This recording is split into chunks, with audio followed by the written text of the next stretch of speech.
Hi എല്ലാവർക്കും അപ്പോൾ ടിക്ടൈൻ്റെ weekly കണ്ടവർ സെക്ഷനിലേക്ക് വീണ്ടും സ്വാഗതം.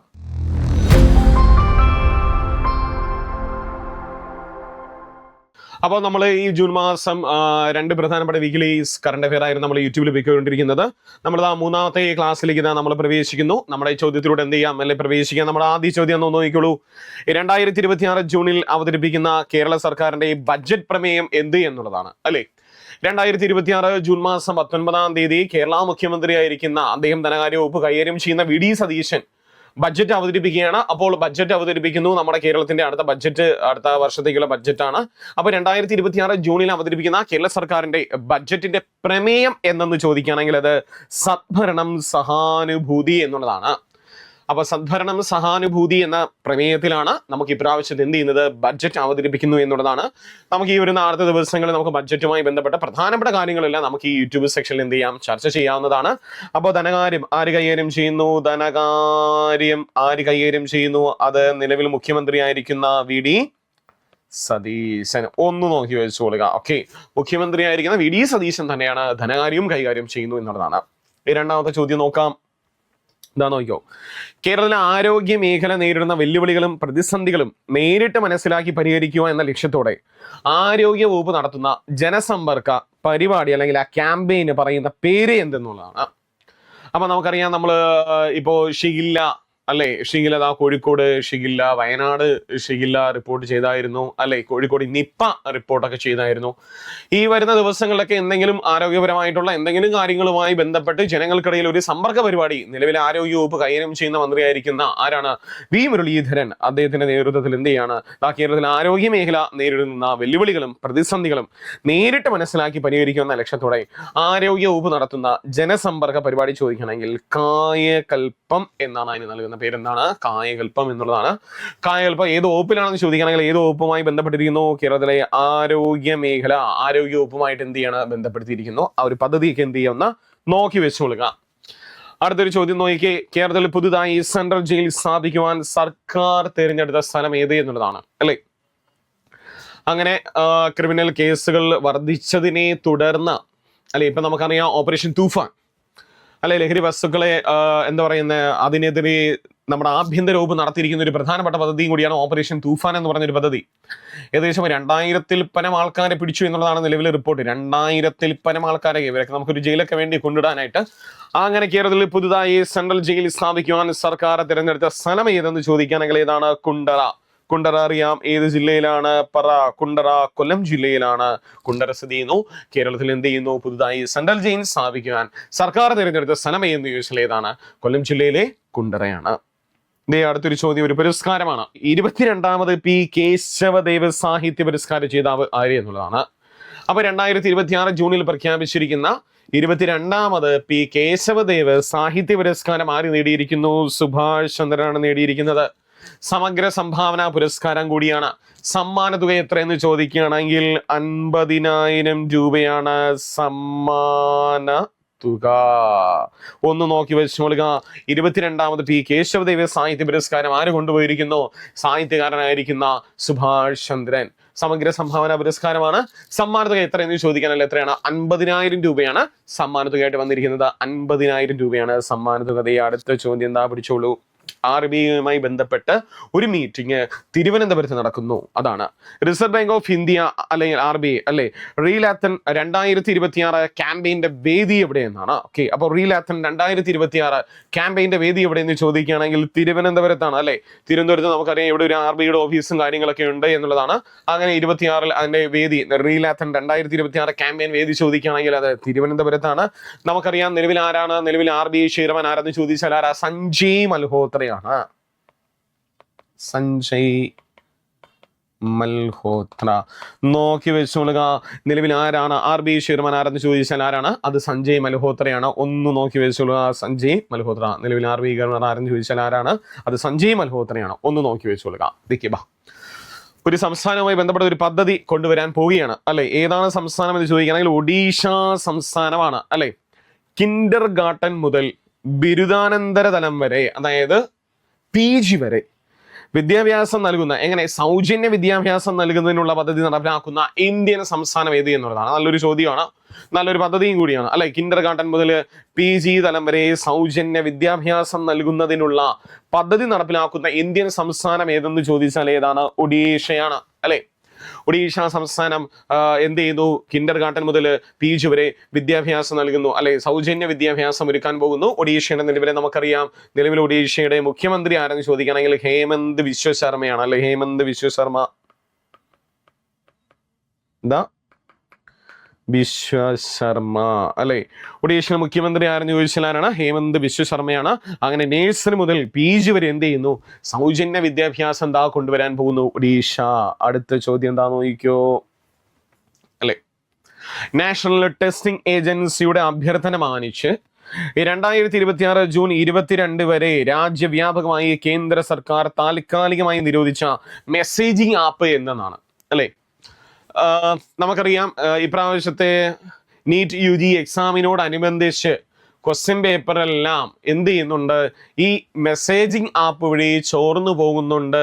അത് നമ്മുടെ രാജ്യസുരക്ഷയെ ബാധിക്കുന്നു എന്നുള്ള കണ്ടെത്തലിനെയൊക്കെ തുടർന്ന് കേന്ദ്ര സർക്കാർ എന്ത് ചെയ്യുന്നു? ടെലഗ്രാം 2026 ജൂൺ 22 വരെ താൽക്കാലികമായിട്ട് എന്ത് ചെയ്യുന്നു? ഒന്ന് നിരോധിച്ചിരിക്കുന്നു എന്നുള്ളതാണ് അല്ലെ. നമുക്കറിയാം നമ്മുടെ ടെലഗ്രാം ഒക്കെ ഇവിടെ നോക്കുകയാണെങ്കിൽ എന്താ പറയുന്നത്, ഒരു നോട്ടിഫിക്കേഷനോ ഒന്നും നമുക്ക് കാണാനൊന്നും പറ്റത്തില്ല. അത് തൽക്കാലമായിട്ട് നിരോധിച്ചിരിക്കുന്നു എന്നുള്ളതാണ്. അത് 2026 ജൂൺ മാസം 22 വരെ നിരോധിച്ചിരിക്കുന്നു എന്നുള്ളതാണ്. അപ്പൊ എന്ത് ചെയ്യുന്നു? ഏതാണ് ആ മെസ്സേജിങ് ആപ്പ് എന്ന് ചോദിക്കാം. ഏതാണ് മെസ്സേജിങ് ആപ്പ് എന്ന് ചോദിച്ചാൽ അത് ടെലഗ്രാം ആണ്. നമ്മളെല്ലാം യൂസ് ചെയ്യുന്ന ഒരു പ്രധാനപ്പെട്ട ഒരു മെസ്സേജിങ് ആപ്പും കൂടിയാണ് ടെലഗ്രാം. അങ്ങനെ നാഷണൽ ടെസ്റ്റിംഗ് ഏജൻസിയുടെ അഭ്യർത്ഥന മാനിച്ച് എന്ത് ചെയ്യുന്നു? തൽക്കാലം ഇന്ത്യയിൽ ടെലഗ്രാം മെസ്സേജിങ് ആപ്പ് ജൂൺ 22 വരെ താൽക്കാലികമായിട്ട് എന്ത് ചെയ്യുന്നു? നിരോധിച്ചിരിക്കുകയാണ്. ഇതാ നോക്കിക്കോ, വീണ്ടും ഒരു സംസ്ഥാനവുമായി ബന്ധപ്പെട്ടതാണ്. 2026 നിയമസഭയുടെ മൺസൂൺ സമ്മേളനത്തിൽ ഏകീകൃത സിവിൽ കോഡ് ബിൽ അവതരിപ്പിക്കുവാൻ തീരുമാനിച്ചിരിക്കുന്ന ഇന്ത്യൻ സംസ്ഥാനം ഏത് എന്നുള്ളതാണ്. നമുക്കറിയാം ഏകീകൃത സിവിൽ കോഡ് അല്ലെങ്കിൽ യൂണിഫോം സിവിൽ കോഡ് അല്ലെ. യൂണിഫോം സിവിൽ കോഡ് മധ്യപ്രദേശ് ഇനി അവതരിപ്പിക്കാൻ പോവുകയാണ്. മധ്യപ്രദേശ് അല്ലെ അവതരിപ്പിക്കാൻ പോവുകയാണ്. 2026 ജൂലൈ 20 മുതൽ നടക്കുന്ന 5 ദിവസത്തെ മൺസൂൺ സമ്മേളനത്തിൽ എന്ത് ചെയ്യുന്നു? അവർ ഈ ബില്ല് അവരുടെ നിയമസഭയിൽ അവതരിപ്പിക്കും എന്നാണ് പറഞ്ഞിരിക്കുന്നത് മധ്യപ്രദേശ് അല്ലെ. മധ്യപ്രദേശ് മുഖ്യമന്ത്രി ആയിരിക്കുന്ന മോഹൻ യാദവ് ആണ് ഇത് എന്ത് ചെയ്യുന്നത്? റിപ്പോർട്ട് ചെയ്തിരിക്കുന്നത്. മോഹൻ യാദവ് നിലവിൽ മധ്യപ്രദേശിന്റെ മുഖ്യമന്ത്രി ആരെന്ന് ചോദിച്ചാൽ ആരാണ്? മോഹൻ യാദവ് ആണ് അല്ലെ. അപ്പോ ഏകീകൃത സിവിൽ കോഡ് നമ്മൾ കഴിഞ്ഞ ക്ലാസ്സിലൊക്കെ പഠിച്ചായിരുന്നു അല്ലെ. ഏകീകൃത സിവിൽ കോഡ് നടപ്പിലാക്കുന്നത് ഉത്തരാഖണ്ഡ് നടപ്പിലാക്കിയിരിക്കുന്നു അല്ലെ. ഉത്തരാഖണ്ഡ് നടപ്പിലാക്കിയിരിക്കുന്നു. പിന്നീട് ഗുജറാത്ത് കൊണ്ടുവന്നിരിക്കുന്നു. കഴിഞ്ഞ ക്ലാസ്സിൽ നമ്മൾ പഠിച്ചതാരാ? അസം കൊണ്ടുവന്നിരിക്കുന്നു. ഇനിതാ മധ്യപ്രദേശും എന്ത് ചെയ്യാൻ പോകുന്നു അല്ലെ? നടപ്പിലാക്കാൻ പോകുന്നു എന്നുള്ളതാണ്. ഏകീകൃത സിവിൽ കോഡ് നടപ്പിലാക്കാൻ കൊണ്ടുവരുന്നു. ഏത് സംസ്ഥാനം എന്ന് ചോദിക്കുകയാണെങ്കിൽ അത് മധ്യപ്രദേശാണ്. നോക്കി വെച്ചോളുക. ഈ ചോദ്യങ്ങളൊക്കെ നമുക്ക് എക്സാമിന് ചോദിക്കാവുന്നതാണ്. ഒരു വലിയൊരു പദ്ധതിയാണ്. സിന്ധു നദീതടത്തിൽ നിന്നുമുള്ള വെള്ളം ഉപയോഗപ്പെടുത്താനുള്ള ഇന്ത്യയുടെ ശ്രമങ്ങളുടെ ഭാഗമായി ചെനാബ് നദിയിലെ അണക്കെട്ടുകൾ ഉൾപ്പെടുത്തുന്ന ഒരു പ്രധാന അടിസ്ഥാന സൗകര്യ പദ്ധതിയാണ്. നമുക്കറിയാം സിന്ധുവിന്റെ പോഷക നദികളിൽ ഒന്നാണ് ചെനാബ് എന്ന് നമ്മൾ പഠിച്ചിട്ടുണ്ട് ക്ലാസ്സുകളിൽ. ആ ചെനാബ് നദിയിൽ നമ്മൾ എന്ത് ചെയ്യുന്നുണ്ട്? ഒരു പദ്ധതി വീണ്ടും കൊണ്ടുവരാൻ പോകുന്നു എന്നുള്ളതാണ് അല്ലെ. സാവൽക്കോട് ജലവൈദ്യുത പദ്ധതിക്ക് നമ്മൾ മുന്നേ കൊണ്ടുവന്നിട്ടുള്ളതാണ്. സാവൽക്കോട് ജലവൈദ്യുത പദ്ധതി അല്ലെ. ഒപ്പം ഓപ്പറേഷൻ സിന്ദൂറിന് ശേഷം നമ്മൾ ചെനാബിൽ ആദ്യം 1856 മെഗാവാട്ട് ജലവൈദ്യുത പദ്ധതിയൊക്കെ നമ്മൾ കൊണ്ടുവന്നായിരുന്നു അല്ലെ. ഇപ്പൊ മറ്റൊരു പദ്ധതിയും കൂടി നമ്മൾ കൊണ്ടുവരാൻ പോവുകയാണ് അല്ലെ. കിഷവ് മൾട്ടി പർപ്പസ് പ്രോജക്റ്റ് ആണ് കൊണ്ടുവരുന്നു അല്ലെ. കിഷവ് അല്ലെ മൾട്ടി പർപ്പസ് പ്രോജക്റ്റ് ഏത് നദിയിലാണെന്ന് ചോദിക്കുകയാണെങ്കിൽ അത് നമ്മൾ ചെനാബ് നദിയിൽ കൊണ്ടുവരുന്നു എന്നുള്ളതാണ് അല്ലെ. സിന്ധു നദി നമുക്കറിയാം തിബറ്റിലെ മാനസ് സരോവറിലെ ബൊക്കാർച്ചു ഗ്ലേസിയറിൽ നിന്നും ഉത്ഭവിച്ച് നമ്മുടെ എന്താ പറയുന്നു ഇന്ത്യയുടെ ജമ്മു കാശ്മീരിൽ കൂടി പാകിസ്ഥാനിലേക്ക് പോകുന്നു. പാകിസ്ഥാന്റെ ജീവരേഖ എന്നറിയപ്പെടുന്ന നദിയും കൂടിയാണ് സിന്ധു എന്നറിയപ്പെടുന്ന നദി. നമ്മൾ ഇവിടെ നിന്ന് വെള്ളം കൊടുത്തിട്ടും നമുക്കെതിരെ പണി വയ്ക്കുന്നു. തിരിച്ചെന്താ നമ്മൾ പണി വെച്ച് തുടങ്ങുന്നു. അങ്ങനെ ഒരു പ്രോജക്റ്റ് കൊണ്ടുവന്നിരിക്കുന്നു. കിഷവ് മൾട്ടി പർപ്പസ് അല്ലെ പ്രോജക്റ്റ് ആണ്. ഏത് നദിയിലെന്ന് ചോദിച്ചാൽ ഏതാണ്? ചെനാബ് നദിയിലാണ്. നോക്കി വെച്ചോളുക, ചെനാബ് നദി. അടുത്ത് അങ്ങനെ യൂണിക്കോൺ ക്ലബിൽ പ്രവേശിച്ച ബാംഗ്ലൂർ ആസ്ഥാനമായിട്ട് പ്രവർത്തിക്കുന്ന ഒരു കമ്പനിയാണ് അല്ലെ. ചോദ്യം നാം വായിക്കുന്നു. 2026 ജൂൺ 18 $234 മില്യൺ സമാഹരിച്ചതിന് ശേഷം ഔദ്യോഗികമായി യൂണിക്കോൺ ക്ലബിൽ പ്രവേശിച്ച ബാംഗ്ലൂർ ആസ്ഥാനമായിട്ട് പ്രവർത്തിക്കുന്ന AI കമ്പനി ഏത് എന്നുള്ളതാണ്. അതിൻ്റെ പേര് സർവം AI എന്നുള്ളതാണ് അല്ലേ. ഇന്ത്യക്കാരായിരിക്കുന്ന രണ്ട് പ്രധാനപ്പെട്ട വ്യക്തികൾ വിവേക് രഘുവരനും ഒപ്പം പ്രതീക്ഷ് കുമാറും 2023 ആരംഭിച്ച കമ്പനിയാണ് അല്ലേ. വിവേക് രഘുവരൻ പിന്നെ ആരാ, പ്രതീക്ഷ് കുമാർ. ഇവർ രണ്ടുപേരും 2023 ആരംഭിച്ച ഒരു പ്രധാന AI കമ്പനിയും കൂടിയാണ് സർവം AI എന്ന് പറയുന്നത്. ആ AI കമ്പനി എന്ത് ചെയ്യാണ്, യൂണിക്കോൺ ക്ലബിൽ പ്രവേശിച്ചിരിക്കുന്നു. നമുക്ക് അഭിമാനകരമായിട്ടുള്ള ഒരു നേട്ടം എന്ന് തന്നെ നമുക്ക് എന്ത് ചെയ്യാം, ഇതിനെ വിശേഷിപ്പിക്കാവുന്നതാണ്. പ്രത്യേകിച്ച് ഒരു ഇന്ത്യൻ കമ്പനിയും കൂടിയാണ്. നമ്മൾ എന്ത് ചെയ്യുക, അതൊക്കെ ഒന്ന് നോട്ട് ചെയ്ത് വെച്ചോളിയാട്ടോ. ആസ്ഥാനം ചോദിക്കണമെങ്കിൽ എവിടെയാണ്, ബാംഗ്ലൂരാണ് ഇതിന്റെ ആസ്ഥാനം. ചോദിച്ചാൽ എവിടെയാണ് പിള്ളേരെ, ബാംഗ്ലൂരാണ് ഇതിന്റെ ആസ്ഥാനം. ഓക്കെ ആണല്ലോ. സ്ഥാപകർ രണ്ടുപേരാണ്, വിവേക് രഘുവരനും മറ്റൊന്ന് പ്രതീക്ഷ് കുമാറുമാണ് സർവം AI എന്ന് പറയുന്ന സ്റ്റാർട്ടപ്പ് കമ്പനി സ്ഥാപിച്ചത്. ബാംഗ്ലൂരിന് ഒരു പുരസ്കാരം കിട്ടിയത് അറിഞ്ഞു കാണുമെന്നൊക്കെ ഞാൻ പ്രതീക്ഷിക്കുന്നു. ചോദ്യം ഇതാണ്, 2026 ഗ്ലോബൽ സ്റ്റാർട്ടപ്പ് എക്കോസിസ്റ്റം റിപ്പോർട്ടിൽ ഏഷ്യയിലെ AI നേറ്റീവ് സ്റ്റാർട്ടപ്പ് ക്ലസ്റ്ററുകളിൽ ബാംഗ്ലൂരിന്റെ സ്ഥാനം എത്രയെന്നാണ്. ഏഷ്യയിൽ അങ്ങനെ AI നേറ്റീവ് സ്റ്റാർട്ടപ്പ് ക്ലസ്റ്ററുകളിൽ ബാംഗ്ലൂരിന്റെ സ്ഥാനം ചോദിക്കുകയാണെങ്കിൽ 2ാം സ്ഥാനമാണ്. നോക്കൂ, ബാംഗ്ലൂരിന്റെ സ്ഥാനം 2ാം സ്ഥാനമാണ്. 1ാം സ്ഥാനം നേടിയിരിക്കുന്നത് ചൈനയിലെ ബീജിംഗ് ആണ്. ചൈനയിലെ ബീജിംഗ് കേട്ടോ, ബീജിംഗ് ആണ് 1ാം സ്ഥാനം ചോദിക്കുകയാണെങ്കിൽ ചൈനയിലെ ബീജിങ്ങും, 2ാം സ്ഥാനം ചോദിക്കുകയാണെങ്കിൽ അത് ഇന്ത്യയിലെ ബാംഗ്ലൂരുമാണ്. നമ്മുടെ അത്രത്തോളം നമ്മൾ ഡെവലപ്മെന്റ്സ് എന്ത് ചെയ്യാണ്, ഇവിടെ പ്രവർത്തിച്ചു വരുന്നു എന്നുള്ളതാണ്. അങ്ങനെ 2026 ഗ്ലോബൽ സ്റ്റാർട്ടപ്പ് എക്കോസിസ്റ്റം റിപ്പോർട്ടിൽ ഏഷ്യയിലെ AI നേറ്റീവ് സ്റ്റാർട്ടപ്പ് ക്ലസ്റ്ററുകളിൽ ബാംഗ്ലൂരിന്റെ സ്ഥാനം ചോദിച്ചു കഴിഞ്ഞാൽ അത് 2ാം സ്ഥാനമാണ്. 1ാം സ്ഥാനം ചൈനയിലെ ബീജിംഗ് ആണ്. ആഗോളതാപനത്തെ തുടർന്ന് ഏകദേശം 95% ഉരുകിത്തീർന്നതായി റിപ്പോർട്ട് ചെയ്യപ്പെട്ട ജമ്മു കാശ്മീരിലെ ഹിമാനി ഏത് എന്നുള്ളതാണ്. അങ്ങനെ ആഗോളതാപനത്തെ തുടർന്ന് നോക്കൂ, 95% ഉരുകിത്തീർന്നതായി റിപ്പോർട്ട് ചെയ്യപ്പെട്ട ജമ്മു കാശ്മീരിലെ ഹിമാനി ഏതെന്ന് ചോദിച്ചാൽ അത് താജ്വാസ് ഗ്ലേഷ്യർ ആണ്. നമ്മുടെ ജമ്മു കാശ്മീരിലെ സോനാമാർഗിലാണ് എന്ത് ചെയ്യുന്നത്, ഈ ഗ്ലേഷ്യർ കൂടുതൽ നമുക്ക് കാണാൻ സാധിക്കുന്നു എന്നുള്ളതാണ്. അങ്ങനെ ആഗോളതാപനത്തെ തുടർന്ന് അതിൻ്റെ 95% ഉരുകി തീർന്നുകൊണ്ടിരിക്കുന്നു എന്നുള്ളതാണ് പരിസ്ഥിതി മന്ത്രാലയം നമുക്ക് തന്നിരിക്കുന്ന റിപ്പോർട്ട്. നോക്കി വെച്ചോളുക. അടുത്തൊരു ചോദ്യം എന്താ നോക്കിയോ, ഒരു പുതിയനം ശലഭത്തെ കണ്ടെത്തിയിരിക്കുകയാണ് അല്ലെ. കർണാടകയിലെ കാളി കടുവ സംരക്ഷണ കേന്ദ്രത്തിൽ സുവോളജിക്കൽ സർവേ ഓഫ് ഇന്ത്യയിലെ ശാസ്ത്രജ്ഞർ കണ്ടെത്തിയ പുതിയ ഫോർസ്റ്റർ നിശാശലഭം. ഒരു നിശാശലഭത്തെ നമ്മൾ കർണാടകയിലെ കാളി കടുവ സംരക്ഷണ കേന്ദ്രത്തിൽ കണ്ടെത്തി എന്നുള്ളതായിരുന്നു. ആ നിശാശലഭത്തിന് നമ്മൾ നൽകിയിരിക്കുന്ന പേരാണ് മൈമ്യൂസിമിയ കാലി എന്നുള്ളതാണ്. മൈമ്യൂസിമിയ കാലി എന്നുള്ളതാണ്. അതൊരു നിശാശലഭമാണ്. സോ നിശാശലഭത്തെ നമ്മൾ തപ്പി കിട്ടിയില്ല, പകരം കാളി ടൈഗർ റിസർവ് കിട്ടി. ഇവിടെ എവിടെയോ ആ നിശാശലഭമുണ്ട് പിള്ളേരെ, ഒന്ന് നോക്കി വെച്ചോളുക. കർണാടകയിലെ കാളി കടുവ സംരക്ഷണ കേന്ദ്രത്തിൽ നമ്മൾ പുതിയ നിശാശലഭത്തെ കണ്ടെത്തിയിരിക്കുകയാണ്. സോ അതിൻ്റെ പേരാണ് മൈമ്യൂസിമിയ കാലി എന്നാണ് പേര്. ഒരു ഉദ്ഘാടനം നടന്നിരിക്കുകയാണ്. 2026 ജൂൺ 12 ഹൈദരാബാദിലെ ഡിഫൻസ് റിസർച്ച് ആൻഡ് ഡെവലപ്മെന്റ് ലബോറട്ടറിയിൽ അഡ്വാൻസ്ഡ് വെപ്പൺ സിസ്റ്റം കോംപ്ലക്സ് ഉദ്ഘാടനം ചെയ്ത വ്യക്തി ആര് എന്നുള്ളതാണ് അല്ലെ. അങ്ങനെ നമ്മൾ ഹൈദരാബാദിലെ ഡിഫൻസ് റിസർച്ച് ആൻഡ് ഡെവലപ്മെന്റ് ലബോറട്ടറിയിൽ നമ്മൾ ഒരു അഡ്വാൻസ്ഡ് വെപ്പൺ സിസ്റ്റം കോംപ്ലക്സ് ഉദ്ഘാടനം ചെയ്തിരിക്കുന്നു. ആര് ഉദ്ഘാടനം ചെയ്തു എന്ന് ചോദിക്കുകയാണെങ്കിൽ പ്രതിരോധ വകുപ്പ് കൈകാര്യം ചെയ്യുന്ന രാജ്നാഥ് സിംഗ് ആണ് എന്ത് ചെയ്യുന്നത്, ഇത് ഉദ്ഘാടനം ചെയ്തിരിക്കുന്നത്. നമുക്കറിയാം, നമുക്കിവിടെ നിലവിൽ പ്രതിരോധ വകുപ്പ് കൈകാര്യം ചെയ്യുന്ന വ്യക്തി ആര് തന്നെയാണ്, രാജ്നാഥ് സിംഗ് ആണ്. അദ്ദേഹമാണ് എന്ത് ചെയ്യുന്നത്, ഇത് ഉദ്ഘാടനം ചെയ്തിരിക്കുന്നത്. ആ ഡിഫൻസുമായി ബന്ധപ്പെട്ട് നമ്മൾ അറിഞ്ഞിരിക്കേണ്ട ഒരു പ്രധാനപ്പെട്ട ഒരു ചോദ്യമാണ്. നോക്കൂ, പൂർണ്ണമായി ഇന്ത്യയിൽ നിർമ്മിച്ച ആദ്യത്തെ സൈനിക ചരക്ക് കടത്ത് വിമാനം ഏത് എന്നുള്ളതാണ് അല്ലെ. പൂർണ്ണമായിട്ടും ഇന്ത്യയിൽ നിർമ്മിച്ച ആദ്യത്തെ സൈനിക ചരക്കു കടത്ത് വിമാനം ഏതെന്ന് ചോദിക്കുകയാണെങ്കിൽ C-295 എന്നുള്ളതാണ്. 295 C-295 എന്നുള്ളതാണ്. നമ്മൾ പൂർണ്ണമായിട്ടും ഇന്ത്യയിൽ നിർമ്മിച്ച ആദ്യ സൈനിക ചരക്ക് കടത്ത് വിമാനം ചോദിക്കുകയാണെങ്കിൽ എന്താണ്, C-295 ആണ്. ഒട്ടനവധി വാർത്തകളിലും റീൽസിലും ഒക്കെ കണ്ടൊരു വിമാനം കൂടിയാണ്. ഒന്ന് നോക്കി വെച്ചോളുക. C-295 clear. അടുത്ത ചോദ്യം. വീണ്ടും ഡിഫൻസുമായി ബന്ധപ്പെട്ട് നമ്മളൊരു സൈനിക അഭ്യാസത്തിൽ ഏർപ്പെട്ടിരിക്കുന്നു അല്ലെ. എക്സസൈസ് പിച്ച് ബ്ലാക്ക് 2026 ഏത് രാജ്യമായി എന്ന് വേണമെങ്കിൽ നമ്മളോട് ചോദിക്കാം. നോക്കാം. ഇന്ത്യൻ വ്യോമസേന പങ്കെടുക്കുന്ന റോയൽ ഓസ്ട്രിയൻ എയർഫോഴ്സ് ആതിഥേയത്വം വഹിക്കുന്ന എക്സസൈസ് പിച്ച് ബ്ലാക്ക് 2026 വേദി ചോദിക്കുകയാണെങ്കിൽ അത് ഓസ്ട്രേലിയയിലാണ്. എക്സസൈസ് പിച്ച് ബ്ലാക്ക് 2026 വേദി ചോദിക്കുകയാണെങ്കിൽ അത് ഓസ്ട്രേലിയയാണ്. ഇന്ത്യ എന്ത് ചെയ്യുന്നുണ്ട്? പങ്കെടുക്കുന്നു എന്നുള്ളതാണ്. ഇന്ത്യ പങ്കെടുക്കുന്നു, ഒന്ന് നോക്കിയിരിക്കുക എന്നുള്ളതാണ്. വീണ്ടും ഇന്ത്യൻ പ്രധാനമന്ത്രിക്ക് ലഭിച്ചിരിക്കുന്ന ഒരു പുരസ്കാരമാണ്. നേരത്തെ നമുക്കറിയാം സ്വീഡനിൽ നിന്നും അദ്ദേഹത്തിന് ലഭിച്ചായിരുന്നു. ഇപ്പൊ 2026 ജൂണിൽ സ്ലൊവാക്യയുടെ പരമോന്നത സിവിലിയൻ ബഹുമതിയായിരിക്കുന്ന ഓർഡർ ഓഫ് ദ വൈറ്റ്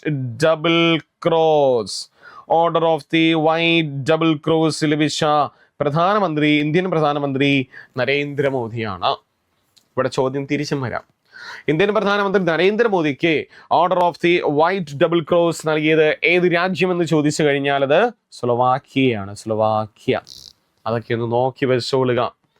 അപ്പൊ ഏറ്റവും കൂടുതൽ രാജ്യങ്ങളുടെ പരമോന്നത ബഹുമതി ലഭിച്ചിരിക്കുന്ന വ്യക്തി ആരെന്ന് ചോദിക്കുകയാണെങ്കിലും അതും പ്രധാനമന്ത്രി നരേന്ദ്രമോദിയാണ്. ഒന്ന് നോക്കി വെച്ചോളുക കേട്ടോ. അതൊക്കെ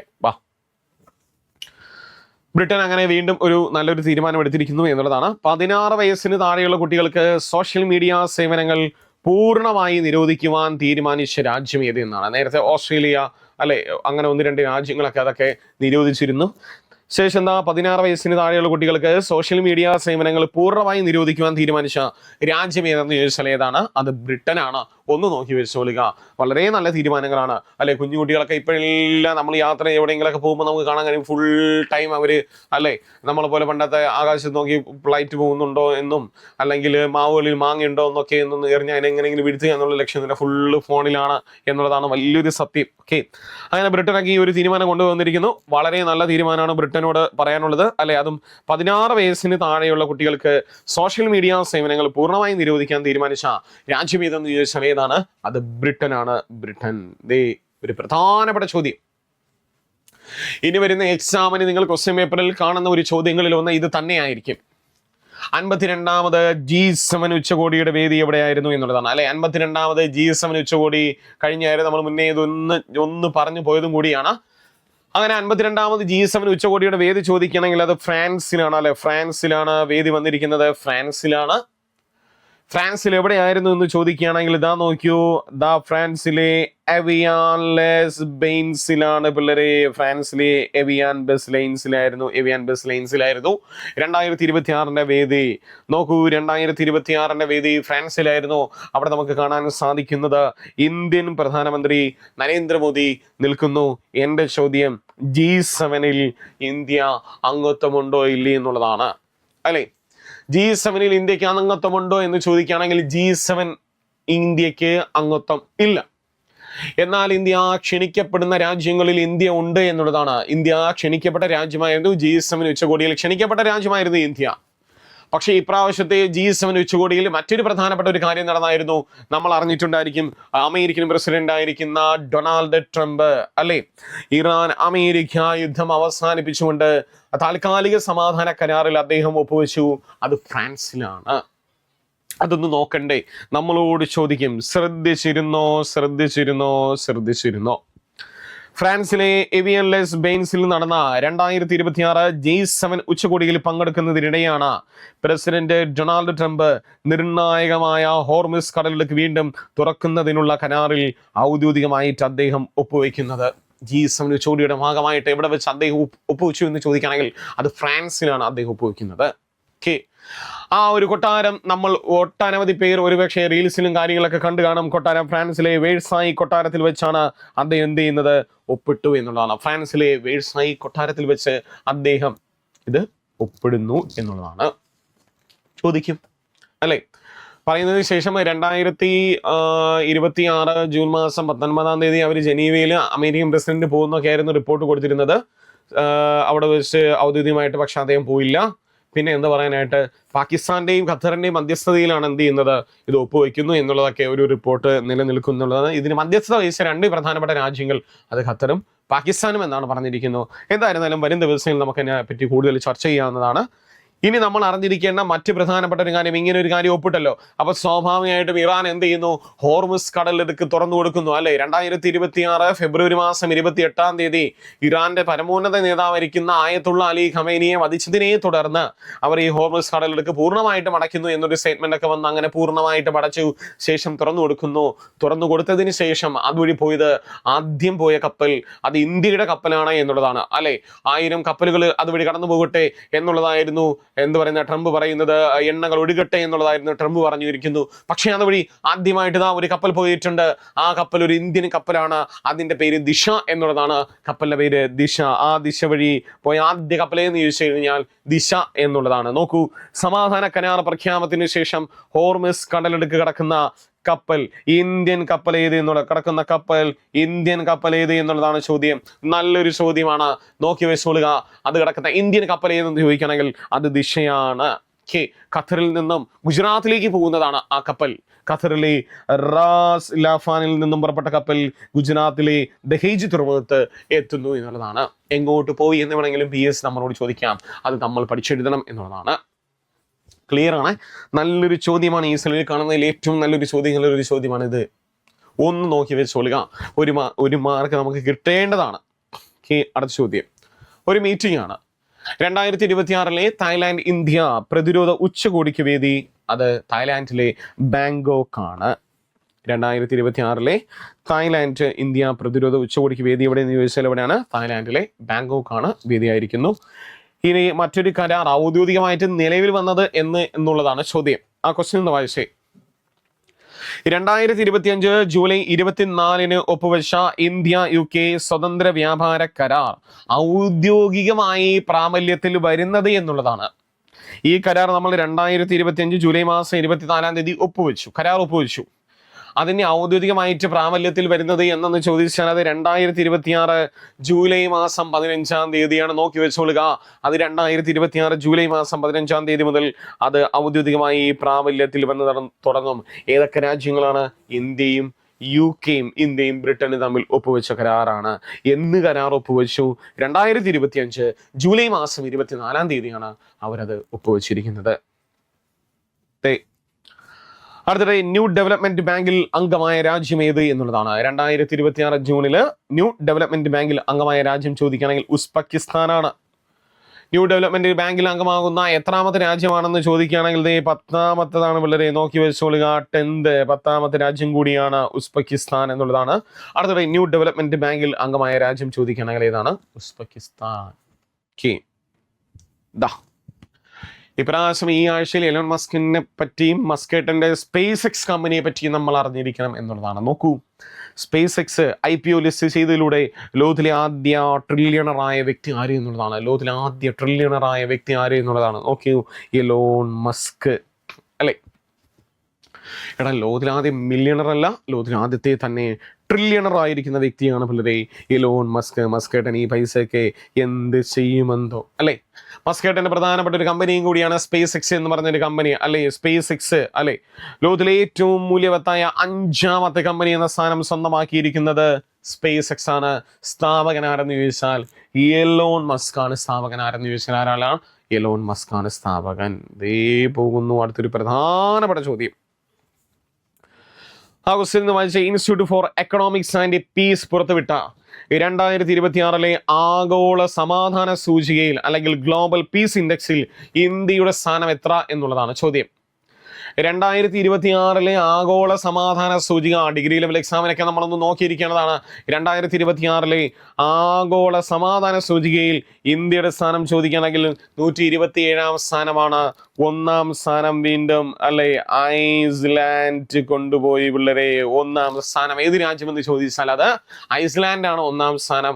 ഇന്ത്യയുടെ സ്ഥാനം ചോദിക്കുകയാണെങ്കിൽ 1 അല്ല 2 അല്ല 127ാം സ്ഥാനമാണ്. സമാധാന സൂചികയിൽ നമ്മുടെ സ്ഥാനം 127 ഏറ്റവും അവസാനത്തുള്ള രാജ്യം നിങ്ങളുടെ മനസ്സിലാകുന്ന ഒരു ചോദ്യം. ഏറ്റവും അവസാനത്തുള്ള രാജ്യം റഷ്യയാണ്. റഷ്യ ദാ കിടക്കുന്ന റഷ്യ. ഉക്രൈനൊക്കെ നടക്കുകയില്ല, യുദ്ധം നടക്കുകയില്ല, ഒരു സമാധാനമില്ല. ദാ നോക്കിക്കോ. ഈ ആഴ്ചയിൽ 2 പ്രധാനപ്പെട്ട ദിനങ്ങളാണ് നമുക്ക് നോക്കാനുള്ളത്. അതിലൊന്ന് ജൂൺ 17 ലോക മരുഭൂമീകരണത്തിനും വരൾച്ചയ്ക്ക് വരൾച്ചയ്ക്കും എതിരായിട്ടുള്ള ദിനമായിട്ട് നമ്മൾ എന്ത് ചെയ്യുന്നു? ജൂൺ 17 ആചരിക്കുന്നു. ഒപ്പം നമ്മൾ നോക്കുന്ന ഒരു പ്രധാനപ്പെട്ട ഒരു ദിനമാണ് ജൂൺ മാസം 19, അല്ലെ? നമ്മൾ വായനാ ദിനമായിട്ട് ആചരിക്കുന്നത് ജൂൺ മാസം 19 അല്ലെ? അതുമുതൽ നമുക്കറിയാം 25 വരെ, അല്ലെ, അടുത്ത ഒരാഴ്ച നമ്മൾ എന്ത് ചെയ്യുന്നു? വായനാ വാരമായിട്ട് നമ്മൾ ആചരിക്കുന്നു എന്നുള്ളതാണ്, അല്ലെ? അപ്പൊ നമുക്കറിയാം കേരള ഗ്രന്ഥശാല പ്രസ്ഥാനത്തിന്റെ പിതാവായിരിക്കുന്ന PN പണിക്കരുടെ, അല്ലെ, അദ്ദേഹത്തിന്റെ ചരമദിനമാണ് നമ്മൾ എന്ത് ചെയ്യുന്നു? കേരളത്തില് വായനാ ദിനമായിട്ട് നമ്മൾ ആചരിക്കുന്നു എന്നുള്ളതാണ്. അതിന്റെ തൊട്ട്, അല്ലെ, ജൂൺ മാസം 19 മുതൽ 25 വരെയുള്ള ഒരാഴ്ച വായനാ വാരമായിട്ടും എന്ത് ചെയ്യുന്നതാണ്? കേരളത്തിൽ ആചരിക്കുന്നു. PSCയുടെ ചോദ്യം, ആരുടെ ചരമദിനമാണ് നമ്മൾ വായനാ ദിനമായിട്ട് ആചരിക്കുന്നു? PN പണിക്കർ, അല്ലെ? പുതുവായിൽ നാരായണ പണിക്കർ എന്നറിയപ്പെടുന്ന PN പണിക്കർ. നോക്കി വെച്ചോളുക, ഫുൾ നെയിമൊക്കെ ഒന്ന് നോക്കി വെച്ചോളുക. ഓക്കെ, പുതുവായിൽ നാരായണ പണിക്കർ എന്നറിയപ്പെടുന്ന PN പണിക്കർ. സ്പോർട്സുമായി ബന്ധപ്പെട്ട ചോദ്യമാണ്.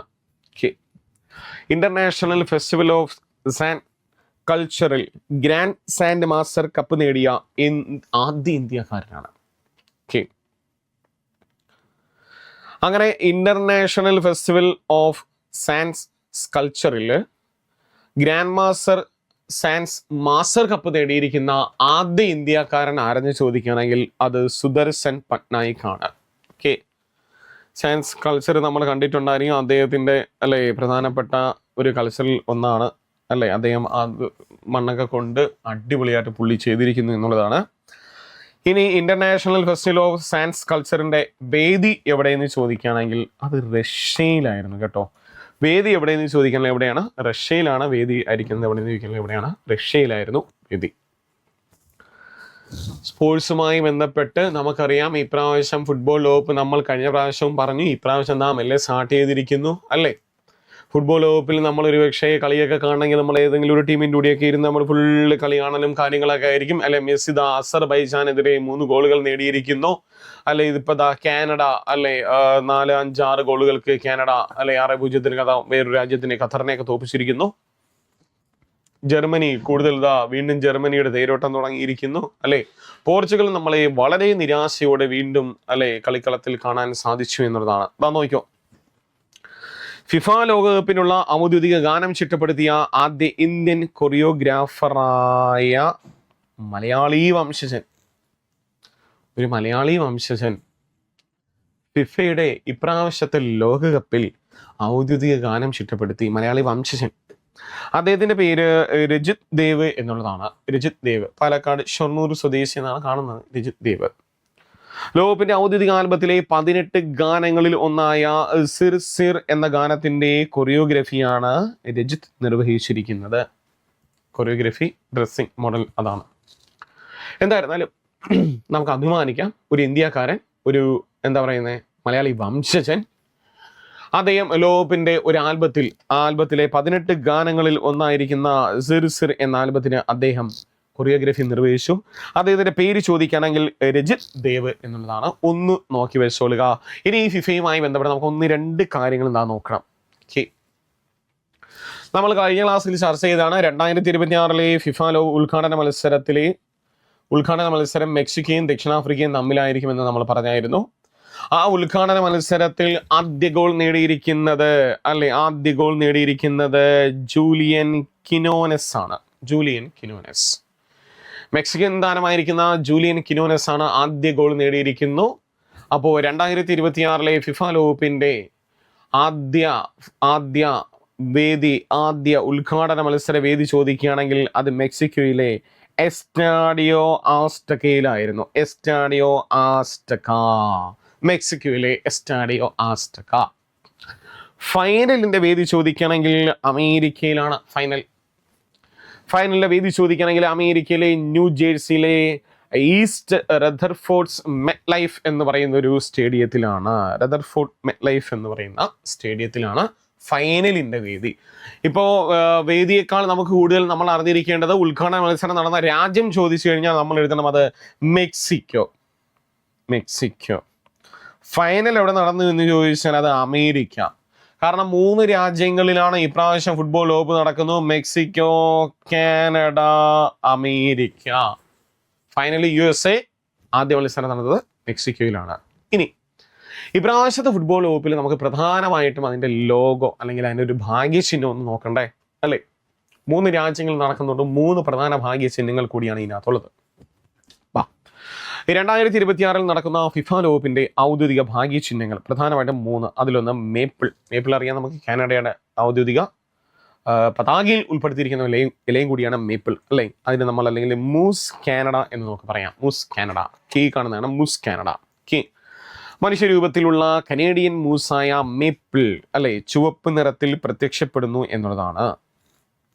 നോക്കൂ, സർഗാത്മകത്തെയും പ്രതിരോധ ശേഷിയും പ്രതിനിധീകരിക്കുന്നതിന് ഇത് ഉപയോഗിക്കുന്നു. ഇത് യൂസ് ചെയ്യുന്നത് ഗോൾ കീപ്പർ എന്നാണ്. മൂസ് എന്ന് പറയുന്ന ഇത് ഗോൾ കീപ്പറെ പ്രതിനിധാനം ചെയ്തു പോകുന്നു. മൂസ് ഗോൾ കീപ്പറാണ്. ഗോൾ കീപ്പർ മൂസ് ഗോൾ കീപ്പറാണ്. ഒരു ഗോൾ കീപ്പറാണ് മൂസ്. ഇതാ നോക്കിക്കോടാ, സായു, ഈ കാണുന്ന സായു. ഓക്കെ, ഇതൊരു സ്ട്രൈക്കറിനെയാണ് പറയുന്നത് അല്ലെ? ഫുട്ബോളിൽ ഗോൾ കീപ്പർ, സ്ട്രൈക്കർ, മിഡ്ഫീൽഡ് അല്ലെ, ഫോർവേഡ് അല്ലെ, സെന്റർ ഫോർവേഡ്, ഇങ്ങനെയൊക്കെ പദങ്ങളൊക്കെ നമുക്ക് കേട്ടിട്ടുണ്ടായിരിക്കും. സായു എന്ന് പറയുന്ന സ്ട്രൈക്കർ അല്ലെ, സ്ട്രൈക്കർ മെക്സിക്കോയെ പ്രതിനിധീകരിക്കുന്ന ഒരു ജാഗറാണ് എന്നാണ് പറഞ്ഞിരിക്കുന്നത്.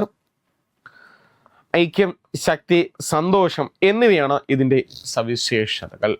അപ്പോൾ മേപ്പിളായി, സായുവായി, ഇനിയുള്ളത് ക്ലച്ചാണ്. കൊള്ളാം, ക്ലച്ച് USA ആണ്. കാര്യം നമ്മൾ നേരത്തെ പറഞ്ഞ രണ്ടും നമുക്കറിയാം, മെക്സിക്കോയും കാനഡയും പ്രദാനം ചെയ്തു പോകുന്നെങ്കിൽ ക്ലച്ച് സ്വാഭാവികമായിട്ടും അമേരിക്കയെ പ്രദാനം ചെയ്യണം അല്ലെ? അമേരിക്കയെ പ്രതിനിധീകരിക്കുന്ന ഒരു ബോൾ ഈഗിൾ ആണ് ക്ലച്ച് എന്ന് പറയുന്നു.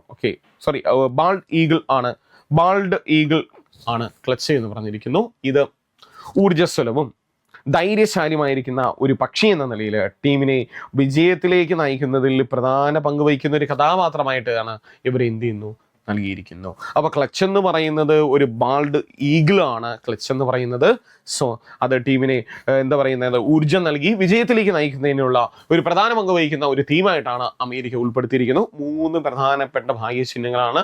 ക്ലച്ച് ഉണ്ട്, സായി ഉണ്ട്, മേപ്പിൾ ഉണ്ട്. നോക്കി വെച്ചോളുക. ഏത് രാജ്യത്തെ പ്രതിനിധീകരിക്കുന്നു എന്ന് വേണമെങ്കിൽ നമ്മളോട് ചോദ്യങ്ങൾ വരാമെന്നുള്ളതാണ്. അതാ നോക്കിക്കോ, നമ്മൾ ഇതിനോടൊപ്പം നമ്മൾ മറക്കാതെ നമ്മൾ കാണേണ്ട ഒരു കാര്യം കൂടിയാണ്. വനിതാ T20 ക്രിക്കറ്റ് ലോകകപ്പ് 2026 വേദിയാവുന്നത് ഇംഗ്ലണ്ടിന് വേദിയായിരിക്കുന്നു എന്നുള്ളതാണ് അല്ലേ? T20 ലോകകപ്പ് നമുക്കറിയാം ഇംഗ്ലണ്ട് വേദിയായിരിക്കുന്നു. അതിൽ ഇപ്രാവശ്യം നമുക്ക് 2 പ്രധാനപ്പെട്ട കാര്യങ്ങളാണ് നമ്മൾ പഠിക്കാനുള്ളത്. അതിലൊന്ന്, ഒരു ഇന്ത്യൻ ബോളർ എന്ത് ചെയ്യാണ്, റെക്കോർഡ് സ്വന്തമാക്കിയിരിക്കുന്നു എന്നുള്ളതാണ്.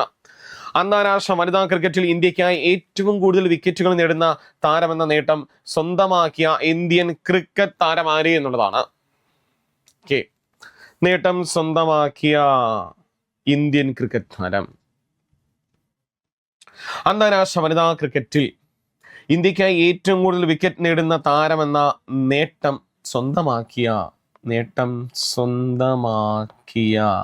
ഇന്ത്യൻ ക്രിക്കറ്റ് താരമാണ് ദീപ്തി ശർമ്മ. മുന്നേ ഇത് ജുലൻ ദേവി അല്ലെ, ബോളർ ജുലൻ ദേവി. ഇപ്പതാ ദീപ്തി ശർമ്മയൊക്കെ ഒന്ന് നോക്കി വെച്ചോളുക. കഴിഞ്ഞ പ്രാവശ്യം നമ്മുടെ ലോകകപ്പിന് അല്ലെ, വനിതാ ക്രിക്കറ്റ് ലോകകപ്പില് ദീപ്തി ശർമ്മയുടെ പ്രകടനമായിരുന്നു നമുക്ക് ലോകകപ്പ് കിട്ടേണ്ടത് ഫൈനലിൽ അല്ലെ, ദീപ്തി ശർമ്മ. അതോടൊപ്പം നമ്മൾ ഒരു കുഞ്ഞു കാര്യം കൂടി അറിഞ്ഞിരിക്കുക, ഒരു പാകിസ്ഥാന്റെ അല്ലെ ഇപ്പോഴത്തെ പാകിസ്ഥാന്റെ ക്യാപ്റ്റൻ കൂടിയാണ് ഫാത്തിമ സന എന്ന് പറയുന്ന വ്യക്തിയും എന്ത് ചെയ്യാണ്, ഒരു റെക്കോർഡ് കൊണ്ടുവന്നിരിക്കുന്നു. വനിതാ T20 ലോകകപ്പ് ചരിത്രത്തിൽ ഒരേ മത്സരത്തിൽ അർദ്ധ സെഞ്ചുറി നേടുകയും 3 അതിലധികമോ വിക്കറ്റുകൾ നേടുകയും ചെയ്യുന്ന 4ാമത്തെ കളിക്കാരി എന്ന റെക്കോർഡ് സ്ഥാപിച്ച വ്യക്തി ചോദിക്കുകയാണെങ്കിൽ അത് ഫാത്തിമ സനയാണ്. നിലവിൽ പാകിസ്ഥാന്റെ പാകിസ്ഥാൻ വനിതാ ക്രിക്കറ്റ് ടീം ക്യാപ്റ്റൻ കൂടിയാണ് ഫാത്തിമ സന എന്ന് പറയുന്നത്. ഒന്ന് നോക്കി വെച്ചോളുക. റെക്കോർഡൊക്കെ സ്വന്തമാക്കിയുണ്ട്. ക്രിക്കറ്റ് ടീം ക്യാപ്റ്റൻ ആരെന്നൊക്കെ വേണമെങ്കിൽ PSC ചോദിക്കാവുന്നതാണ്. അത്രയേ ഉള്ളൂ. ഓക്കെ, അപ്പോൾ ഇതുവരെ പറഞ്ഞിരിക്കുന്ന കാര്യങ്ങളെല്ലാം നിങ്ങൾ ഏകദേശം ഓക്കെയാണെന്ന് പ്രതീക്ഷിക്കുന്നു. നോട്ട് കാര്യങ്ങളെല്ലാം ടെലഗ്രാം ഓപ്പൺ ആവുന്നതോടെ നമുക്ക് ടെലഗ്രാം കിട്ടും. അല്ലാതെ നമ്മൾ എന്ത് ചെയ്യുന്നുണ്ട്, ട്വിറ്ററിൻ്റെ വാട്സാപ്പ് കമ്മ്യൂണിറ്റിയിൽ നമ്മൾ ഇതിൻ്റെ നോട്ട് കാര്യങ്ങളൊക്കെ ഷെയർ ചെയ്യുന്നതായിരിക്കും. അപ്പോൾ അടുത്ത ആഴ്ച നമുക്ക് ആഴ്ചയിലെ പ്രധാനപ്പെട്ട വീക്ക്ലി കറണ്ട് അഫെയറുമായിട്ട് നമുക്ക് എന്ത് ചെയ്യാം, കണ്ടുമുട്ടാം. അതുവരെ എല്ലാവർക്കും all the best. Thank you.